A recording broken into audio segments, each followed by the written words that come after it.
You guys, we are paper millionaires. At last. At last. It's crazy. It is crazy. It's totally crazy. Like 2013, I was so distraught with money and so overwhelmed. We were like, hundreds of thousands of dollars in debt. And, 7 years later, after getting really serious, on paper at least, we're worth $1 million. So March is a pretty crazy month for us for a bunch of different reasons, and we'll get into that. I'm super pregnant. Shannon is super pregnant. We're doing this at the beginning of April, so we're reflecting back on what happened in March. But let's just get started. So this is a picture of us in March. We're actually in Boston, I think, at the beginning of the month, or maybe the very end of February. So this is a picture of us from that time. We're going to start with our debts, as we normally do. Do you want to talk about it? So we're still at 0 credit card debt. We hope to stay there indefinitely. My student loans went down by $4,500, almost $600, because I'm paying them more aggressively. So we refinanced in February, and this is the second month of paying them more aggressively with our new financing. In February, we put $8,544 towards our house's mortgage because we were briefly considering throwing more money at our mortgage before the economy tanked much further. So yeah, in March rather, we did that. So we should talk a little bit about that. So at the beginning of March, we had set out a plan at the end of February to figure out what to do with all of the excess cash that we had in our checking account. So if you've watched our previous videos for the past couple months, we were just keeping a lot of cash because we were refinancing our student loans and we needed to have the cash to show liquidity for that. When that went through, we were thinking about, well, what should we do with the cash right now? And our thinking was, let's put it towards our house, because right now our house we're paying PMI, which is private mortgage insurance. And that's because we didn't put down 20% of the down payment when we purchased our house initially. So because of that, we have to pay an additional fee every month on this mortgage insurance. Yeah. It's a few $100s a month. It adds and it functionally means that our interest rate is just higher. And there are two ways to get out of PMI. One is to refinance and hope that the value of the house has increased. And two is to just pay down the debt, the mortgage enough so that we have 20% of the value initially of the house in the property. So we've paid it down where we have a loan that's 80% of the original value of the property. So we didn't want to refinance because we're not sure that the value of our house has gone up. And also we don't want to pay the loan longer. We want to try to pay the loan back more quickly. So initially we thought, let's put more money into the mortgage. But within the first week of March, I think we made this payment like March 1st or something like that. Within the first week of March, I think the market decreased by like 30%. This is the stock market because of the global issue that's going on that advertisers don't like to talk about that. But everyone knows who's watching this video what's happening. And so when that happened, we thought, hey, we might have some issues with some of our investment properties, with some of our tenants not paying. We might have some issues with just our own liquidity and whatever else, because who knows what's going on with the broader economy. So we did this in 1 month, which is March, and then we stopped. So our plan right now is to essentially hoard cash for the next few months. And that's what I would say is probably what everybody I know who has a lot of cash is doing. They're just saying, hey, look, I'm going to stop investing for the time being just because I want to wait and see what happens in the market and keep money on the sidelines. I'll correct you there. We're not stopping investing. We're still making what we did was we made actually several extra payments as the market was crashing in an attempt to kind of catch the knife and buy in at a value. So we do our regular twice a month, we push money to all of our retirement accounts and things like that. And we did extra payments, as you'll see. But then as it became clear that we're really in it for a prolonged recession, we stopped trying to time the market. Well, maybe. And we left our, who knows? But we left our automatic investing to continue. So we're still doing dollar cost averaging, continuing to plug money into the stock market, but we're not aggressive. We're not as aggressively paying down our mortgage right now. Right.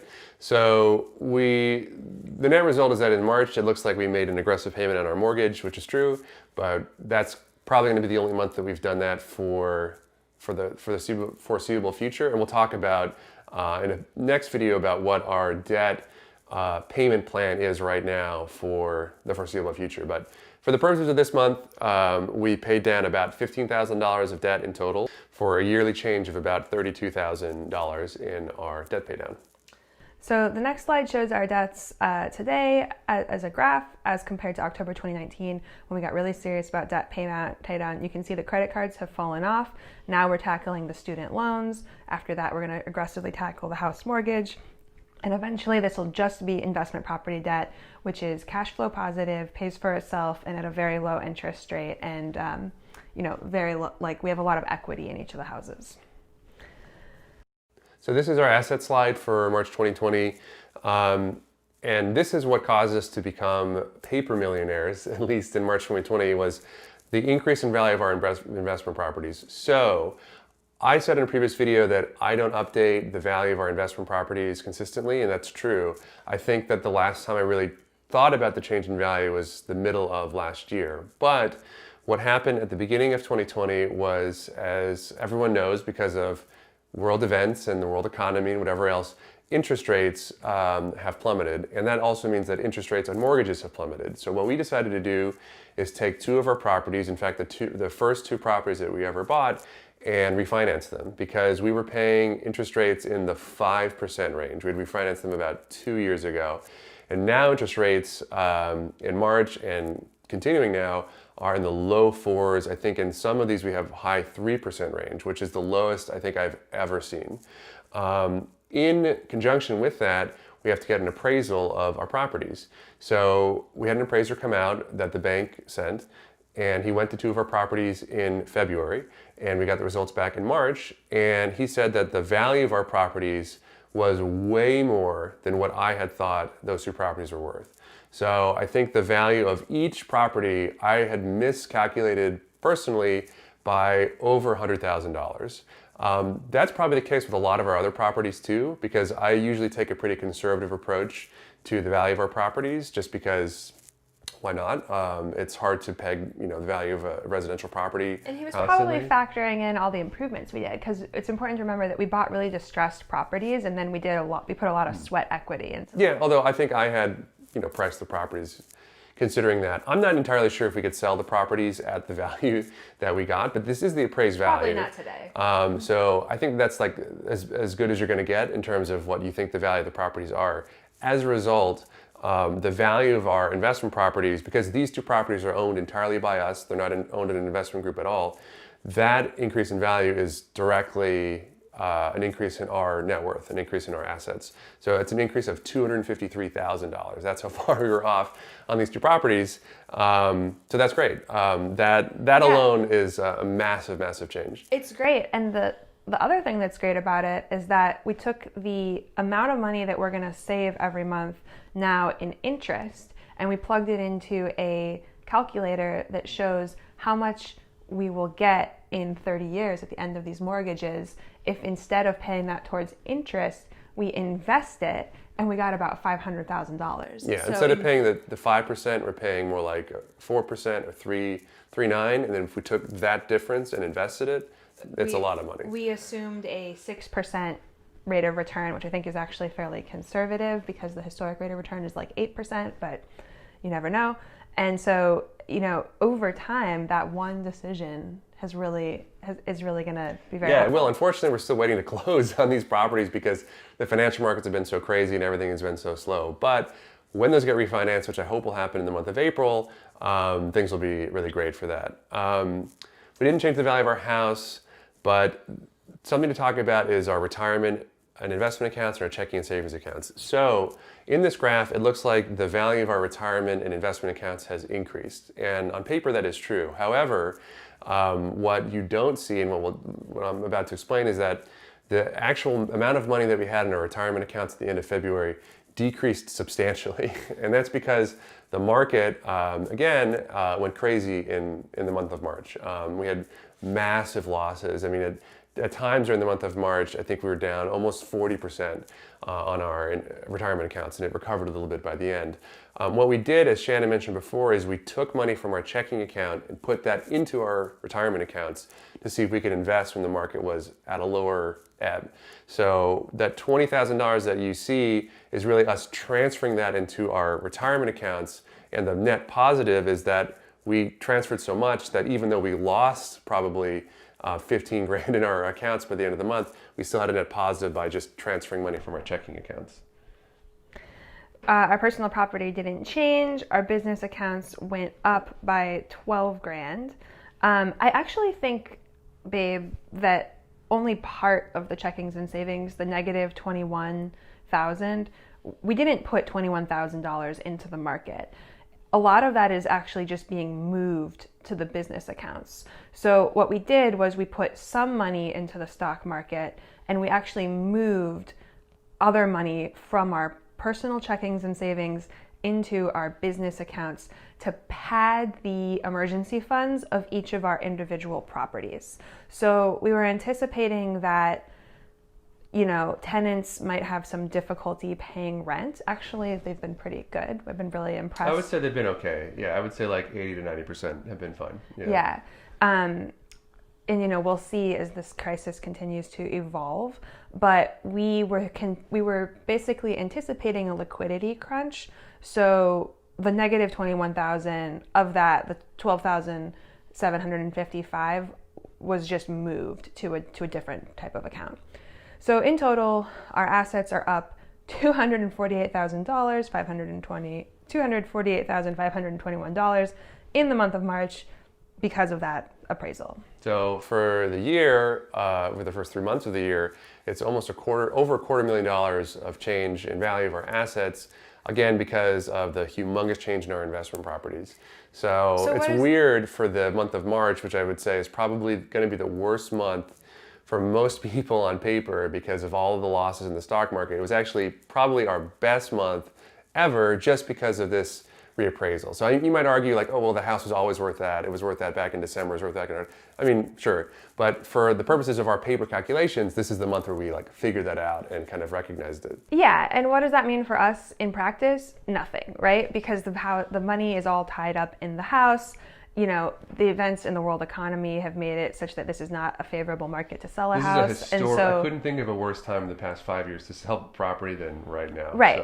So it seems actually thinking it through, even if values in the last year, which is what the appraisal is based on, have increased a lot, it seems unlikely that we would actually get that if we were to liquidate the house. But because it's a objective data point, we included it in our calculation. This is a pie chart of our assets. The big change is that our investment properties have become an even larger part of our net worth or of our assets. We actually didn't want that because we've been trying to diversify and invest more in the stock market, but given that the stock market declined massively and we had this kind of revaluation of 2 of our investment properties, it is what it is. So in the traditional calculation, our net worth is calculated by taking total assets minus total debt. So 3.5 million minus 2.3 million equals about 1.2 million. It's crazy. Which is crazy. So that's a change of over $250,000 from the previous month, and a change of almost $300,000 for the entire year, totally driven by our investment properties. But it still is pretty cool. I think, it's cool to see on paper to have 7 digits. I think that's cool. It's unbelievable. Yeah. And it's been a long time coming for us because if you remember some of our first videos in this series, we were talking about being a negative traditional net worth. I mean, like negative, I think 6 figures at some point. So. Yeah. I mean, I wouldn't be surprised if in the coming years, all of our investment properties go down in value, right? We're expecting real estate has been at historic highs, and just like the stock market just went down in value, I think it's entirely likely that there will be another dip in the real estate market. Absolutely. And real estate was going to lag the stock market a fair amount just because appraisals are based on running year averages. Mm-hmm. So last year was a really strong market for the real estate, a really strong time for the real estate market. This year, 2020, is not a really strong time for the real estate market. So in about a year, we're probably going to see that appreciation come off. And it is what it is. So hopefully in that year, we'll be a little bit more invested in other things, but for what it is right now, we're happy to accept it. So in the conservative calculation of our net worth, we take our total assets and we subtract the things that we wouldn't sell in an emergency situation: our house, our car, and our personal property. So in March, we had $3.5 million in assets. We subtract the $550,000 value of our house, our $17,500 in personal property, and our $10,000 car, and then we subtract the 2.2 million that we have in investment and student loan and house debt, and we get a conservative net worth of $626,933. So that change, again, is driven by the real estate increase, so it's another $250,000 change or so. Now the year we're up about $286,000 in our conservative net worth. So here's a graph of our net worth over the past year. Not a ton has changed. And here's our net worth over time, which really shows the dramatic increase from 2008 to today in 2020. So you can see in that net worth, in the first few years we were at zero basically in net worth, and now we have increased that by a fair amount, so we're really happy. So we've been focusing since October of 2019 on paying down our debts, our personal debts, very quickly. So in the month of March, we paid down about 15 grand in debt. So that's comprised of the 4.5 grand on the student loan and about 7 grand that we put towards our house mortgage, and then just the regular ordinary slow pay course on our investment properties of $2,500. So our debt graveyard, which is the total debts that we've paid off since October 2019 when we got very serious about paying off debt, as updated in March 2020, is $153,296. So I think that's also a huge number. Every month I kind of reflect on how big it is, but we made more payments in March than we had in February and January, so I'm super happy about that, even though it was a really hard time in the markets. So we hope you guys will continue along with us. We wouldn't be surprised if we dip back down below $1 million because sure will happen. Because of the changes in the, because the fact that after the stock market crashes, the property markets will probably also start to decline. But take your wins when you can get them. Yeah, we're happy in an otherwise really difficult month, as I'm sure a lot of you experienced. We're really happy with that. Hope everybody is safe and secure at home, still quarantining and distancing and everything else.